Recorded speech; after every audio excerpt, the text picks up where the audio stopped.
Permeable, क्योंकि उसी से हमारा सेटिंग किया था पसीना, इसका मतलब है कि परमेबल है वो। और जब हम पानी में बैठते हैं तो दो तीन चीजें होती है। एक तो होता है कि गर्म पानी बॉडी को जहां भी लगेगा वो एक्सपेंड करता है।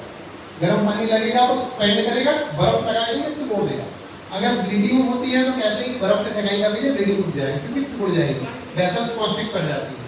और जब हम पानी से सेकाई करते हैं गर्म पानी से, तो जब वो सेल्स वहाँ की वेसल्स हुई और नियर बाई की जो सेल्स हैं एक्सपेंड करेंगी तो वहाँ ब्लड सप्लाई अच्छी बढ़ जाएगी, बनने लगेगी।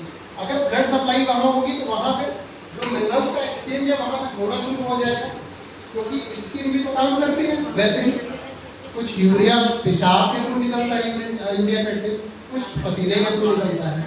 और दूसरा काम ये भी करता है कि जब पानी में हम बैठते हैं तो स्किन के थ्रू कांटेक्ट लेते हैं ये पूरा बॉडी ऑर्गन एक दूसरे के, तो वो कुछ परमेबिलिटी स्किन के थ्रू यूरिया कंटेंट को निकालने की कोशिश करता है। इतना नहीं कहते कि निकाल देगा, लेकिन धीरे धीरे जब ये आप लंबे समय तक बैठेंगे तो वो एक नेचुरल फिल्ट्रेशन की तरह काम करता है।